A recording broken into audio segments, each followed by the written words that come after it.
வெற்றிவேல் முருகனுக்கு அரோகரா. தமிழோடு தையல் சேனலிற்கு தங்களை அன்புடன் வரவேற்கிறேன். இறைத்தமிழை இசைத்தமிழாய், இயல் தமிழாய், நாடகத் தமிழாய் கேட்க விரும்புவோர் நம்ம தமிழோடு தையல் சேனலை சப்ஸ்கிரைப் பண்ணுங்க, லைக் பண்ணுங்க, ஷேர் பண்ணுங்க. யான் பெற்ற இன்பம் பெருக இவ்வையகம். இன்று தங்களின் வெற்றிக்காகவும் அனைவருக்கும் தமிழோடு தையல் சேனலுக்கு வணக்கம் பண்றோம். அனைவருக்கும் வணக்கம். நமது இல்லங்களில் குழந்தைகளுக்கு விரைவாக திருமணம் முடிய கேட்க வேண்டிய கதைகள் பகுதி 1. இன்று சீதா கல்யாணம். கம்பராமாயணத்திலிருந்து ஒரு பாடல். என்ன அரு நலத்தினால் இணையல் நின்றுழி கண்ணொடு கண்ணினை கவ்வி ஒன்றை ஒன்று உண்ணவும் நிலை பெறாத உணர்வும் ஒன்றிட அண்ணலும் நோக்கினான், அவளும் நோக்கினாள். உலகில் எப்போது அறம் அழிந்து அநீதி பெருகுகிறதோ, அதன் வழியாக அதர்மம் எழுச்சி பெறுகிறதோ, அப்போது அறத்தை நிலைநாட்ட, நல்லவர்களை காத்தருள, தீயவர்களை அழிக்க நான் யுகம்தோறும் அவதரிப்பேன் என்பது நான்முகன் நாராயணனின் வாக்கு. இந்த வகையில் நாராயணன் 10 அவதாரங்களை எடுத்ததாக நம்முடைய புராணங்கள் கூறுகின்றன. அதில் திரேதா யுகத்தில் அவன் எடுத்த அவதாரம் தான் ராம அவதாரம். ராம அவதாரத்தின் உச்சம் சீதா கல்யாணம். அதுதான் அக்காப்பியம் துவங்குவதற்கு முதல் கல்லாக அமைகிறது.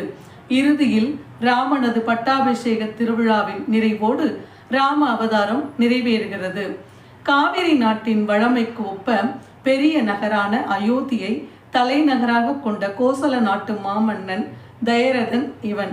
இஷ்வாகு வம்சாவளியைச் சேர்ந்தவன், பேரறிஞன். போர்க்களத்தில் தயரதனுக்கு நிகராக யாரையும் முன்னிறுத்தி சொல்ல முடியாத அளவுக்கு மகாவீரன். வில் வித்தையில் கரைகண்ட பெருமகன். ஒளியை கொண்டே இலக்கை தாக்கக்கூடிய பேராற்றல் பெற்ற திறமைசாலி. விண்ணிலும் மண்ணிலும் மட்டுமல்லாது 8 திசைகளிலும் தன் ரதத்தை செலுத்தக்கூடிய ஆற்றல் உடையவன். இவருக்கு 3 மனைவிகள், கௌசல்யா, கைகேயி, சுமத்திரா. இம்மூன்று பெருமாட்டிகளும் வீரம், செல்வம், புகழ் என முறையே நற்பெயர் பெற்று நல்ல பேறுகளை பெற்ற மகராசிகள். வல்லமை பொருந்திய மனைவிகள் இருந்தாலும் மன்னன் தசரதனுக்கு ஒரு குறை. குழந்தைகள் இல்லையே என்ற ஏக்கம். தன் பெயர் சொல்ல, தன் வம்சம் விளங்க குழந்தை இல்லையே என்று வருந்திய நேரத்தில் மாமன்னன் தசரதனுடைய குலகுருவான வசிஷ்ட மகரிஷி ஆலோசனைப்படி புத்திர காமேஷ்டி யாகம் என்ற வேள்வியை செய்தார். அதே நேரம் ஸ்ரீ வைகுண்டத்தில் பரமன் ஸ்ரீமன் நாராயணனும் முனிவர்களும் தேவர்களும் கூடி பூமியில் அதர்மம் தலை தூக்கி நிற்கிறது, இதனை அழித்து தர்மத்தை நிலைநாட்ட பெருமான் அவதாரம் எடுக்க வேண்டிய தருணம் வந்துவிட்டது என்று பிரார்த்தனை செய்தார்கள். அதே நேரத்தில் பூமியில் ராவணனும் அவனை சார்ந்த அரக்கர்களும் இழைக்கின்ற கொடுமையிலிருந்து தங்களை காப்பாற்ற வேண்டிக் கொண்டனர். இதே நேரத்தில் மண்ணுலகில் புத்திர காமேஷ்டி யாகம் செய்வதற்காக ருஷ்யசிங்கர் என்ற மகானை வசிஷ்ட முனிவர் அழைத்து வந்து அமர்த்தினார். முறையாக வேத மந்திரங்கள் முழங்க, இசைக்கருவிகள் ஒலிக்க வேள்வி துவங்கியது. தசரதன் தனது 3 மனைவிமார்களுடன் அமைச்சர் பெருமக்களோடும் ஒன்று கூடி வேள்வி சிறப்பாக முடிந்திட வேண்டும், அதன் வழி தனக்கு குலத்தை காத்திட வாரிசுகள் பிறந்திட வேண்டும் என்று ஒரு நிலை முகப்போடு தசரதன் அமர்ந்திருந்தார். புத்திர காமேஷ்டி யாகம் நிறைவுறும் தருணம். யாகத்திலிருந்து வடிவழகாய் ஒரு தேவதை தோன்றியது. தோன்றிய தேவதையின் கையில் தேவர்களாலும் முனிவர்களாலும் அனுகிரகம் செய்யப்பட்ட பாயசம் நிறைந்த வெள்ளி சொம்பினை மாமன்னன் தசரதனிடம் கொடுத்து அப்பாயசத்தை அவருடைய மனைவிகளிடம் கொடுத்து அருந்துமாறு அழகு தேவதை அருள் பாலித்தது. தசரதன் பெருமகிழ்ச்சியோடு பாத்திரத்தினை வாங்கி பார்த்து முதலில் மூத்த மனைவி கௌசல்யாவிடம் கொடுத்து மூவரும் சமமாக அருந்துங்கள் என்று கூறினார். அரசிகள் மூவரும் ஆனந்தமாக சமமாக அருந்தினர். மாதங்கள் 12 கழிந்தன. சித்திரை மாதம், நவமி திதி, புனர்வசு நட்சத்திரம், கடக லக்கணம். சூரியன், குரு, சுக்கிரன், அங்காரகன், சனி ஆகிய 5 கோள்களும் உச்சத்தில் இருக்க இஷ்வாகு குலத்திற்கும் அன்னை கௌசல்யாவுக்கும் பெருமையும் புகழும் சேர்க்கும் வண்ணம் ஸ்ரீ ராமச்சந்திரமூர்த்தி அவதாரம் செய்தார். கைகேயி பரதனையும் சுமத்திரை இலக்குவனன் சத்ருக்கனனையும் பெற்று அரசியர் மூவரும் பெருமகிழ்ச்சி அடைந்தனர். நாடும் மக்களும் கோலாகலமாக திருவிழா போல இந்த நிகழ்ச்சியினை கொண்டாடி மகிழ்ந்தனர். ராமபிரான் அவதரித்த போது பூமி தாய் பெருமகிழ்ச்சியில் பூரித்து போனாள். புனர்வசு நட்சத்திரமும் கடக லக்கணமும் கோசார ரீதியில் பெருமை அடைந்தது. இந்த இரு கோள்களும் துள்ளி குதித்து ஆனந்த நடனமாடின. ராவண வதத்திற்கு கால்கோள் நடத்திவிட்டதாக கோள்கள் குதூகலித்தன. சித்தர்களும் தேவர்களும் முனிவர்களும் அதர்மம் அழிய போகிறது என்ற மகிழ்ச்சியால் ஆர்ப்பரித்து மகிழ்ந்தனர். தர்ம தேவதை மனநிறைவு கொண்டாள். ஊழி காலத்தில் சகல உலகங்களையும் காப்பாற்றுபவரும் வேதங்களாலும் அறியப்படாத காப்பாற்றுபவரும் வேதங்களுக்கெல்லாம் அறியப்படாத அப்பாற்பட்ட ஞான வல்லுனனான ராமபிரான் அவதரித்தார் என வையகமே வாழ்த்தி மகிழ்ந்தது. சகோதரர்கள் நால்வரும் கல்வி கேள்வி பயின்று வில் வித்தையில் தேர்ச்சி பெற்றார்கள். எதிராளியை பார்த்து வியந்து போகும் வண்ணம் சகோதரர்கள் போர்க்களத்தில் தேர்ச்சி பெற்றிருந்தார்கள். சகோதரர்கள் என்றால் இப்படித்தான் இருக்க வேண்டும் என்று இவர்கள் உதாரண புருஷர்களாக உலகுக்கு தெரிந்தார்கள். மக்களும் இவர்களையே தங்களது வாழ்வியலின் இலக்காக கொண்டு செயல்பட்டனர். ராமபிரானுக்கு வயது 12 நிறைந்தது. தசரதர் தன் தலைமகனுக்கு தனது குடும்பத்தின் முதல் நிகழ்ச்சியாக திருமணத்தினை நடத்தி பார்க்க வேண்டும் என்று ஆசைப்பட்டார். மந்திர ஆலோசனை நடத்தினார். சரியான நேரத்தில் அமைச்சரவைக்குள் குலகுருவான விஸ்வாமித்திரர் நுழைகிறார். விஸ்வாமித்திரர் முனிவர்களிலேயே மிகவும் உயர்ந்தவர், வலிமை பெற்றவர், முன்கோபக்காரர். தவறினை யார் செய்தாலும் பொறுக்காது கோபத்தோடு சாபமிடுவார். ஆகையால் விஸ்வாமித்திரரை பார்த்தாலே எல்லோருக்கும் ஒருவித அச்சம் நடுக்கம் வரும். அந்த வகையில் திடீரென சபைக்குள் நுழைந்த விஸ்வாமித்திரரை பார்த்து எல்லோரும் பயந்தார்கள். காரணம், தவத்தில் வலிமை உடைய விஸ்வாமித்திரர் வசிஷ்டருக்கு இணையாக வலிமை பெற்ற காரணத்தால் வசிஷ்டருக்கு இணையாக பிரம்ம ரிஷி என்ற பட்டத்தினையும் பெற்ற பெருமகன். அறம் பிறழாத உத்தமர்.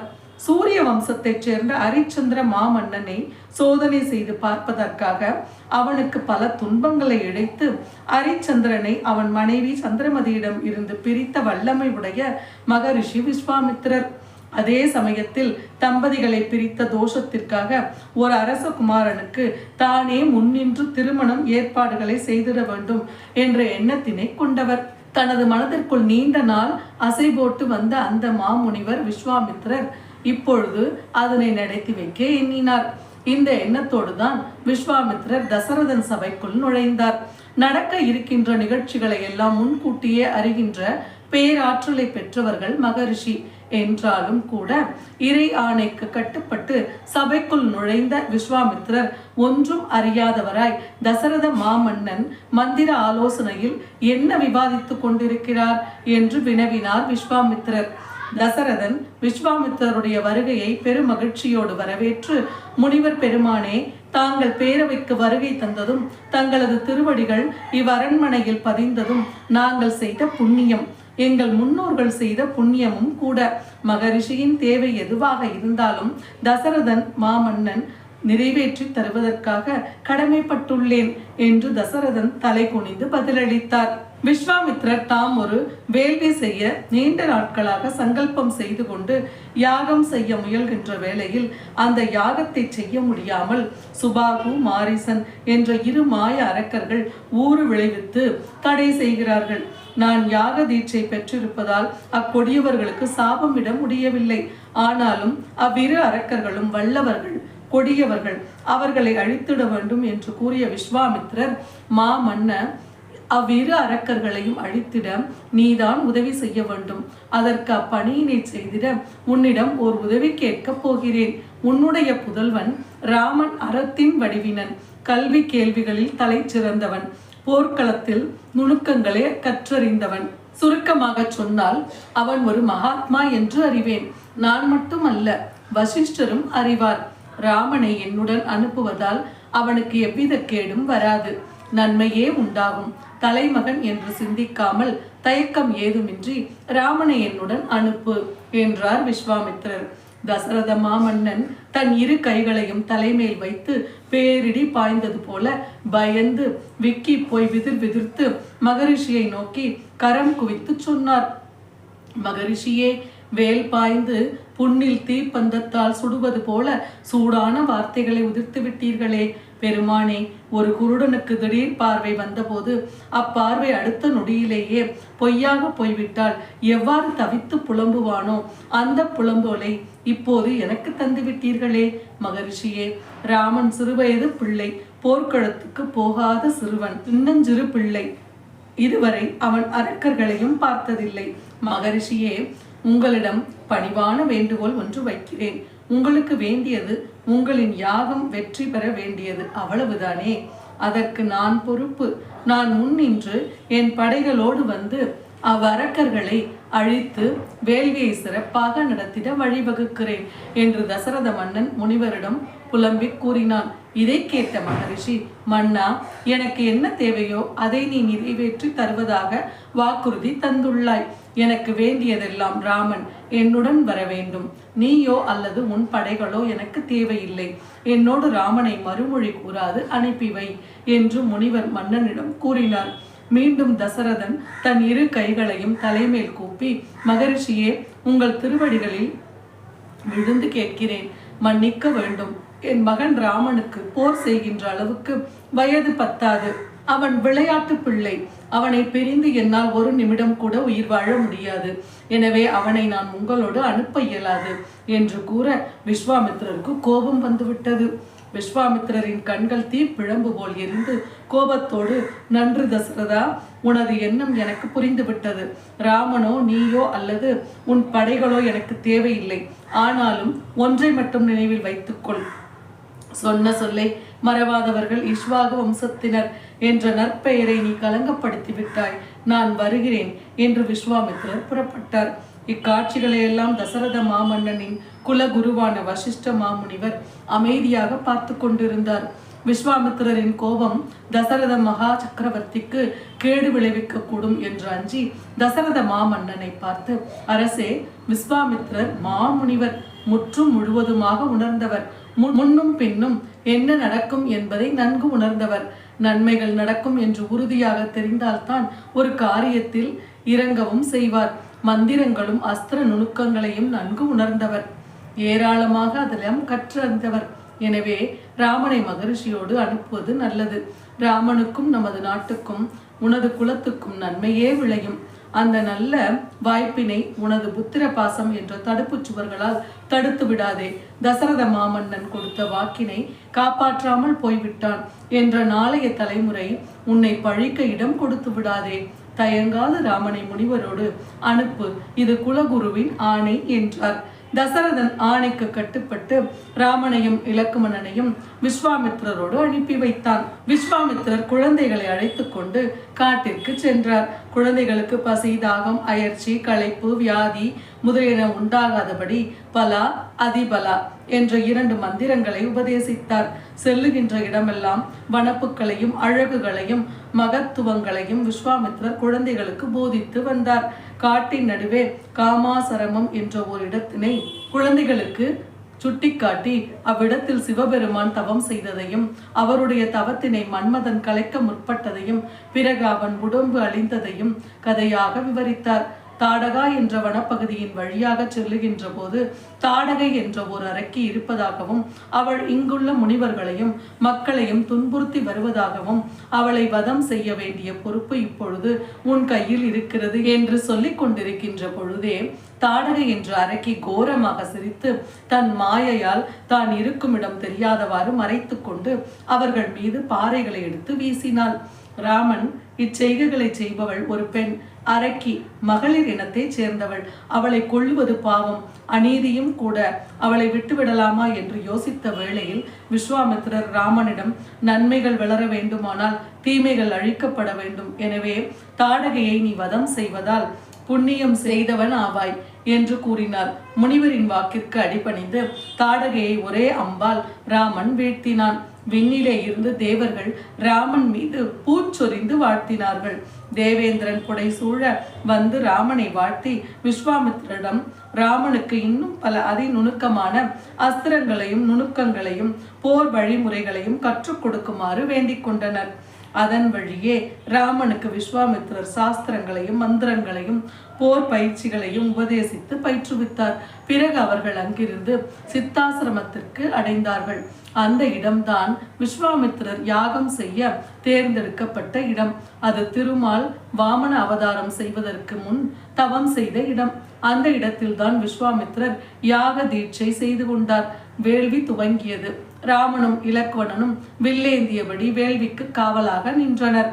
அப்போது திடீரென சுபாகு மாரிசன் என்ற 2 அரக்கர்கள் தங்கள் பரிவாரங்களுடன் விண்ணில் தோன்றி மாமிச குவியல்களையும் கழிவுகளையும் வேள்வியில் வீசி யாகத்தினை மாசுபடுத்திவிட்டு சென்றனர்.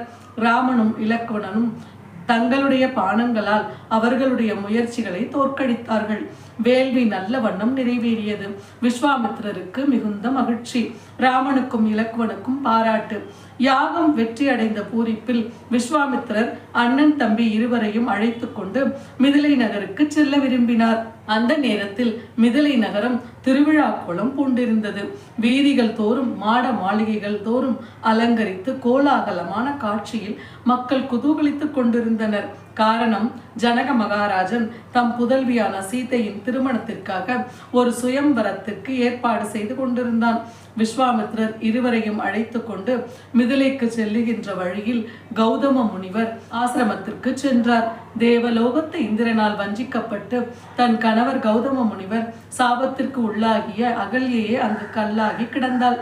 ராமனுடைய திருவடிகள் அக்கல்லில் பட அகல்யை சாப விமோசனம் பெற்று பெண் உருவானாள். இதை பார்த்து விஸ்வாமித்திரர் பெருமகிழ்ச்சி அடைந்தார்.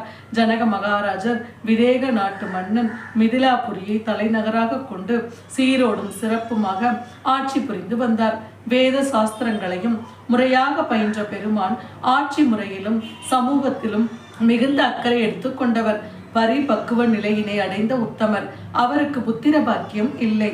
ஆனாலும் சீதை அவருடைய வளர்ப்பு பெண். ஒரு சமயம் விளைநிலத்தை உழும் பொழுது ஏற்கலப்பைக்கு அருகில் ஒரு அழகிய பெண் குழந்தை இருப்பதை கண்ட மன்னர் அக்குழந்தையை வாரி எடுத்து உச்சி முகர்ந்து அரண்மனைக்கு கொண்டு சென்று சீதா என்று பெயரிட்டு வளர்த்து வந்தார். ஜனகரின் புத்திரி என்பதால் மக்கள் அக்குழந்தையை ஜானகி என்றும் அன்போடு அழைத்து வந்தனர். மிதிலை நாட்டின் இளவரசி என்பதால் மைதிலி என்று ஏனைய சிற்றரசுகளும் அழைத்து மகிழ்ந்தனர். ஜனகரிடம் ஒரு சிவதனுசு இருந்தது. தனுசு என்றால் பெரிய வில் என்று பொருள். ஒரு சமயம் தட்சன் சிவபெருமானை அழைக்காது வேள்வி செய்தான். அத்தோடு மட்டுமல்ல, தாட்சாயணியையும் பார்வதியையும் உதாசீனப்படுத்தி இருவரையும் கேவலமாக பேசினான். இத்தனைக்கும் தட்சன் சிவபெருமானுக்கு மாமனார், உமையம்மைக்கு அப்பன். தட்சனுடைய போக்கினை கண்ட சிவபெருமான் வெகுண்டு எழுந்து தனது காவலனான வீரபத்திரனை அழைத்து யாகத்தை அழித்து தட்சனையும் அவனுக்கு துணை நின்றவர்களையும் தண்டிக்க ஆணை பிறப்பித்தார். அப்போது பயன்படுத்திய வில்தான் சிவதனுசு. அந்த சிவதனுசு தேவர்கள் மூலமாக ஜனக மகாராஜனுடைய மூதாதையர்களான நிமிஷ வம்சத்தினர் பெற்று வழி வழியாக ஜனகரிடம் வந்து சேர்ந்தது. ஜனக மகாராஜனுக்கு அவ்வில்லினை பார்த்த பிறகு ஒரு கருத்து பிறந்தது. அந்த சிவதனுசுவை தூக்கி நானேற்றக்கூடிய வீரனுக்கே சீதையை மனம் முடிப்பது என்று எண்ணி நகரெங்கும் பறைசாற்றினார். அதற்காக அனைத்து மன்னர்களையும் அழைத்து சுயம்வரம் நடத்தினார். அப்போதுதான் விஸ்வாமித்திரர் ராமன் இலக்குவனனை அழைத்து கொண்டு மிதிலா நகருக்குள் நுழைந்தார். நீண்ட நெடிய வீதி, விண்ணை முட்டுகின்ற வளம் மலைகள், ஆட மாளிகைகள், கூட கோபுரங்கள், அழகு பதுமைகளாக ஏறொழுகப்ப பீடு நடையுடன் வீதிக்குள் நுழைகின்ற ராம இலக்குவர்களை உப்பரிகைகள் வழியாக நங்கைகள் பார்த்து மகிழ்ந்தனர். ஆண்களில் இப்படி ஓர் பேர் அழகா என்று வியந்தனர், பிரமித்து பார்த்தனர். ராமனது கம்பீர தோற்றத்தின் மீது கண் வைத்து அயர்ந்தனர். பார்வையினை நகர முடிய விடாது விக்கி நின்றனர் மங்கையர் என்று கம்பன் மிக அழகாக இக்காட்சியினை பாடுகிறான். இதோ பாடல். தோள் கண்டார் தோளே கண்டார், தொடு கழற் கமல மன்ன தாழ் கண்டார் தாழே கண்டார், தடக்கை கண்டாரும் அஃதே வாழ் கொண்ட கண்ணார் யாரே, வடிவினை முடிய கண்டார் ஊழ் கண்ட சமயத்தன்னார் உருவு கண்டாரை ஒத்தார். அகன்று விரிந்த அழகான தோள். கண்டவர்கள் அதன் அழகுக்கு ஒப்பில்லாமையால் அதனையே பார்த்து கொண்டு ரசித்து மகிழ்ந்தனர். கால்களிலே கழலோடு கூடிய பாதங்கள் விரிந்த தாமரையை ஒத்தது. அதன் அழகில் மயங்கியோர் கண்ணெடுக்க மயங்கினர், மெய் மறந்து நின்றனர். ஒவ்வொருவரும் தாங்கள் பார்த்த அவயங்களின் பேரழகினில் மயங்கி போய் மற்றோர் அவயங்களை பார்க்க முடியாது தவித்தனர். மொத்தத்தில் ஒருவரும் ராமனுடைய முழு வடிவத்தினையும் கண்டிலர். இத்தகைய பேரழகு வாய்ந்த பெருமகன் தான் ராமன். ஜனக மகாராஜனின் அரண்மனைக்கு அருகில் வந்தபோது மேலே உப்பரிகையில் சீதை நிற்கிறாள். தமது தோழிகள் புடைசூழ சிரிப்பும் கும்மாளமுமாக குதூகலித்துக் கொண்டிருக்கின்ற வேளையில் சற்றென்று சீதையின் பார்வை தெருவில் பாய்ந்தது. ஓர் மின்னல் அடித்து பார்வை இழுத்ததுவோ என்று எண்ணுகின்ற வகையில் அப்போது ராமனும் இலக்குவனும் வீதி வழியாக வருவதை கண்ணுற்றாள். உப்பரிகையில் நின்றிருந்த சீதை தன்னைத்தானே கிள்ளிக்கொண்டாள். காண்பதெல்லாம் நிஜமோ, இது மெய்யோ, இப்படி ஒரு பேரழகா என மயங்கி நின்றாள். இது மெய்யோ, இப்படி ஒரு பேரழகா என்று மயங்கி அந்த சீதை தெருவில் போவோரும் வருவோரும் உப்பரிகையில் நிற்கின்ற சீதையையும் வீதியிலே நடந்து வருகின்ற ராமனையும் நோக்கினர். வியந்து பார்த்தனர்.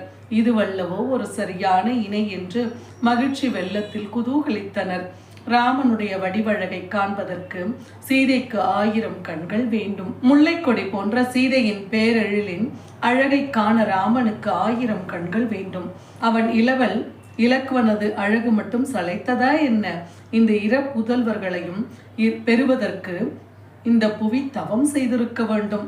இந்த பேரழகு வாய்ந்த இளைஞர்கள் இருவரையும் நம் நகருக்குள் அழைத்து வந்த முனிவருக்கு நாம் நன்றி தெரிவித்து வணங்கிட வேண்டும் என்று மிதிலையின் மக்கள் ஒருவரை ஒருவர் கூப்பிட்டு கொண்டு பேசிக்கொண்டிருந்தனர். அப்படி கம்பன் அக்காட்சியினை மிக அழகாக பாடுகின்றான். ராமன் உப்பரிகையில் நின்று கொண்டிருந்த சீதையை தன் பார்வையால் மொய்த்தான். சீதையும் ராமனை பார்த்தாள். பார்த்து கொண்டே இருந்தாள். கண்ணும் பேசின, கலந்து உறவாடின. இருவருமே இன்பக்கடலில் அதிர்ச்சி அலைகளால் உந்தப்பட்டு தவித்தனர். உடல் சிலிர்த்தது. இக்காட்சியினை கம்பன் மிக அழகாக வர்ணிக்கின்றான். இதோ அந்த பாடல். எண்ணறு நலத்தினால் இணையல் நின்றொழி கண்ணொடு கண்ணினை கவ்வி ஒன்றையொன்று உண்ணவும் நிலை பெறாது உணர்வும் ஒன்றிட அண்ணலும் நோக்கினான் அவளும் நோக்கினாள்.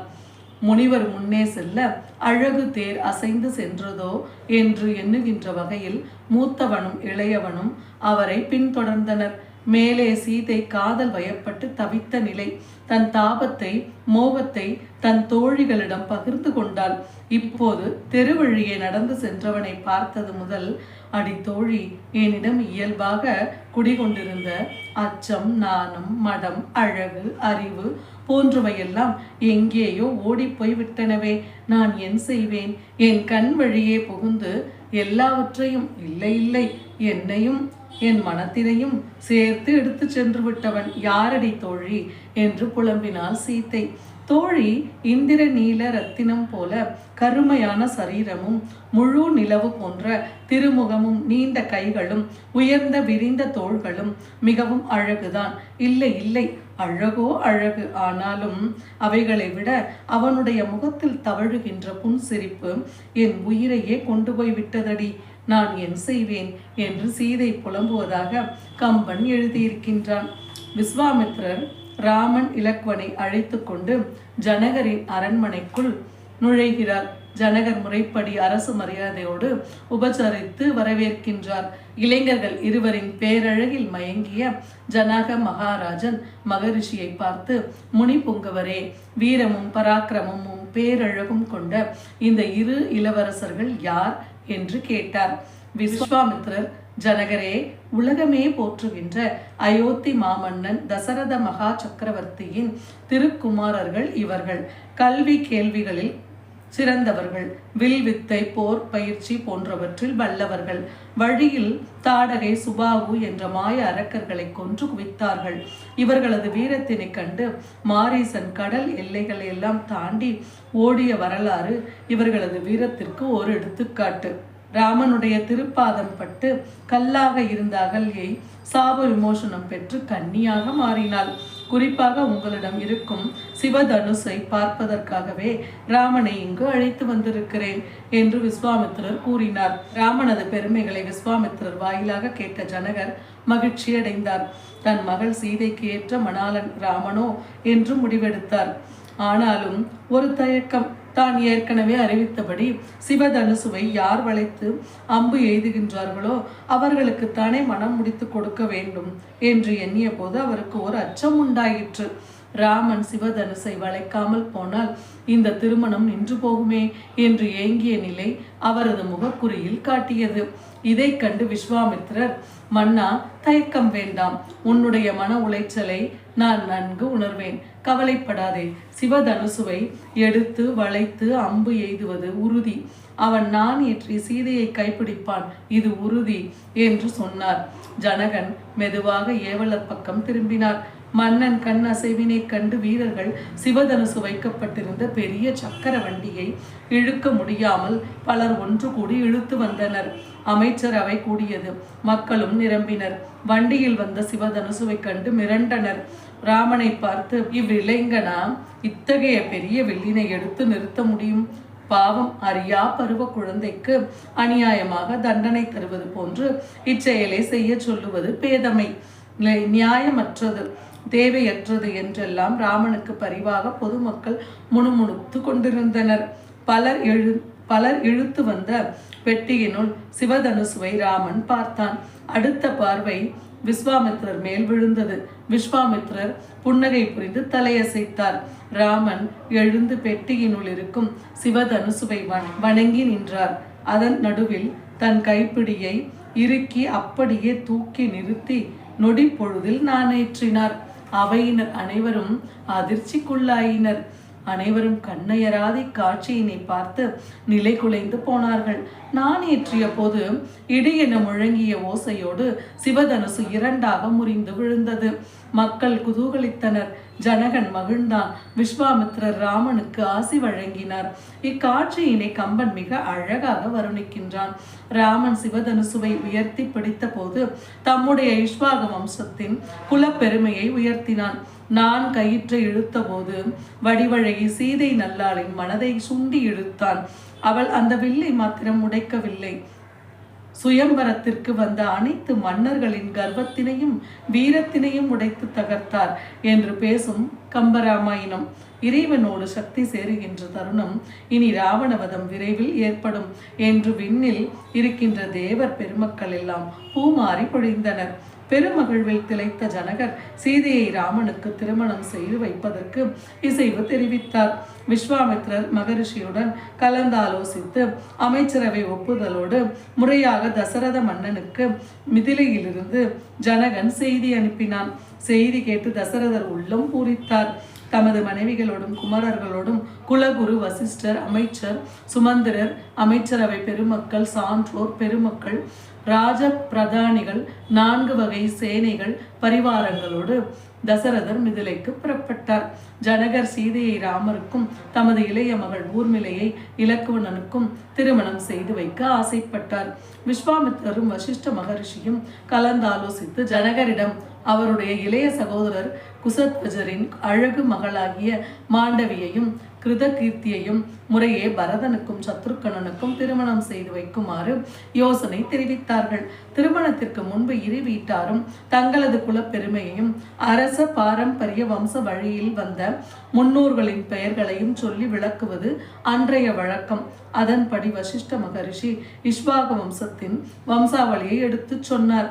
அது நான்முகன் பிரம்மாவிடமிருந்து தோன்றி மரிஷி, காஷ்யபர், விவஸ்வான், மனு, இஷ்வாகு, குஷி, விகுஷி, பாணர், அனரண்யர், பிருது, திரிசங்கு, துந்துமாரன், மாந்தாதா, சுசந்தி, திருவசந்தி, பரதர், அசிதர், சஹரன், அசமஞ்சன், அம்சுமான், திலீபன், பகிரீதன், ககுத்சன், ரகு, கல்மாஷபாதன், சங்கனர், சுதர்சனர், அக்னிவர்ணன், சீக்கிரகர், மரு, பிரகச்சரவர், அம்பரீஷன், நகுஷன், யயாதி, நரபாகர், அஜன், தசரதன், ராமன் என்பதாக ராமனுடைய வம்சத்தை ஆதியோடு அந்தமாக விவரித்தார்.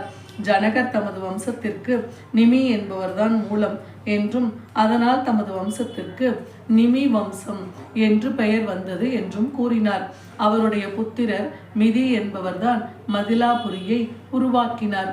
அவருக்கு பிறகு உதாவசு, நந்திவர்த்தனர், சுகேது, தேவவராதர், பிரகர்த்தரர், மகாவீரர், சுத்ருதி, திருஷ்டகேது, ஹரீஸ்வர், மரு, பிரதீந்தகர், கீர்த்திரதர், தேவமேடர், விபுதர், மகித்ரகர், மகாரோமர், ஸ்வர்ணரோமர், ஹரஸ்வரோமர், ஜனகர், அவருடைய குமாரிகள் சீதை, ஊர்மிளை என்பதை நிதி வம்ச பெருமையை எடுத்து கூறினார். அரச குமாரர்கள் 4வரின் திருமணத்தையும் ஒரே நாளில் உத்தர நட்சத்திரத்தில் செய்யலாம் என்று இந்திரலோகம் போல் ஒளி வீசி பிரகாசித்தது. அழகோடு அழகு இணைந்தது. அன்ன நடையாக சீதை தோழிமார்கள் அலங்கரித்து திருமண மேடைக்கு அழைத்து வரப்பட்டாள். அந்த பேரழகியை பரிசாக பெறுவதற்கு ராமன் சிவதனுசுவை மட்டுமல்ல மகாமேரு பர்வதத்தை கூட பிளந்து விடுவார் என்று சொல்லி அகம் மகிழ்ந்தார் விஸ்வாமித்திரர். ஜனகர் தமது மகள்களை பக்கத்தில் அமர்ந்து ஒவ்வொருத்தியாக தசரத புத்திரர்களுக்கு தாரை வார்த்து கொடுத்தார். ராமன் மங்கள வேள்வியில் தீயில் மந்திரம் ஓதி தையல் தளிர்கையை கெட்டியாக பிடித்து அக்னியினை இருவரும் வலம் வந்து திருமணம் செய்து கொண்டனர். அதே போல் இலக்குவனர் ஊர்மிளையும், பரதன் மாண்டவியையும், சத்ருக்கணன் ரிதகீர்த்தியையும் முறையே திருமணம் செய்து கொண்டனர். ஆர்த்தன பேரிகள், ஆர்த்தன சங்கம், ஆர்த்தன நான்மறை, ஆர்த்தன வானோர், ஆர்த்தன பல்கலை, ஆர்த்தன பல்லாண்டு, ஆர்த்தன வண்டினம், ஆர்த்தன வேலை. இது ஸ்ரீ சீதாராம கல்யாண வைபவத்தை படிப்பவர் கேட்பவர் இல்லங்களில் கவலை மறைந்து மகிழ்ச்சி பெருகும், தடைகள் நீங்கி வெற்றி கிட்டும், திருமணம் போன்ற சுப நிகழ்ச்சிகள் நடைபெறும். சீதா கல்யாணம் கேட்பவருக்கு அவருடைய இல்லங்களில் அனைத்து நன்மைகளும் நடந்தேறும். திருமணம் வேண்டிக் கொண்டோருக்கு உடனடியாக திருமணம் நடைபெறும்.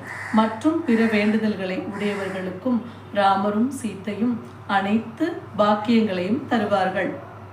நன்றி. வாழ்க வளத்துடன். இப்பவே சப்ஸ்கிரைப் பண்ணுங்க. தங்களின் அன்போடு என்றென்றும் தமிழோடு தையல்.